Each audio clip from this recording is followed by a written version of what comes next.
آیت کسے کہتے ہیں؟ میں نے ابھی آپ حضرات کے سامنے قرآن پاک کی ایک آیت مقدسہ تلاوت کرنے کا شرف حاصل کیا ہے۔ یاد رکھیے کہ قرآن کی ہر آیت اللہ تعالیٰ کا کلام ہے۔ دیکھیے جو میں بولوں گا وہ میری بولی ہوگی، جو علامہ قمرالجماع بولیں گے وہ ان کا ارشاد ہوگا، جو کوئی مفسر بولے وہ اس مفسر کا قول ہوگا، جو کوئی محدث بولے وہ اس محدث کا قول ہوگا، جو کوئی فقیہ بولے اس فقیہ کا فرمان ہوگا،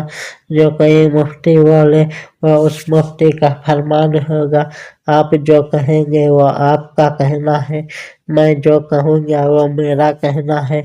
اور جو خدا کہے وہ اس کا کلام ہے۔ اب دیکھنا ہے کہ یہ محمد الرسول اللہ کس نے کہا۔ جواب یہ ہوگا کہ بھائی یہ اللہ کا فرمان ہے، اور اللہ نے خود اپنے قرآن میں ارشاد فرمایا ہے۔ یعنی اگر برطانیہ کی اس سرزمین پر کوئی مجھ سے پوچھے گا کہ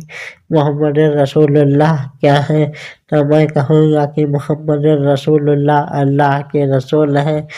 تو ہم جواب دیں گے کہ بھائی قرآن پڑھ رہا ہوں، اور ظاہر ہے کہ محمد الرسول اللہ اللہ کی آیت ہے، اللہ کا قول ہے، اللہ کا فرمان ہے، اللہ کا ارشاد ہے۔ اب ایمان والے کو تسلی ہوگی، یہ میرے رب کا کہنا ہے، میرے رب کا قول ہے، لیکن امتی ہونے کے ناطے ایک غلام کے دل میں یہی طرف پیدا ہوئی کہ محمد رسول اللہ صلی اللہ علیہ وسلم آپ کا کہنا کیا ہے، تو اس کا جواب اگر لینا ہو تو پڑھیے حدیث کی کتابوں کو، کہ رسول صلی اللہ علیہ وسلم کی ایک دو کو نہیں بلکہ پورے مجمع کو فرما رہے ہیں کہ یا ایھا الناس قولوا لا الہ الا اللہ تفلحوا، اے لوگوں لا الہ الا اللہ کہو تو تم فلاح پاؤ گے۔ غور کیجئے گا کہ ہم جب قرآن پڑھتے ہیں تو رب کہتا ہے محمد رسول اللہ، اور جب قول مصطفیٰ صلی اللہ علیہ وسلم سنتے ہیں تو نبی فرماتے ہیں قولوا لا الہ الا اللہ۔ میں قربان جاؤں کتنی خوبصورت تقسیم ہے کہ اے محبوب صلی اللہ علیہ وسلم، آپ کا ذکر میں کروں، میرا ذکر آپ کریں، یعنی لا الہ الا اللہ تم کہو، محمد رسول اللہ میں کہوں، وہ اس لیے کہ جو لا الہ الا اللہ کا دشمن ہو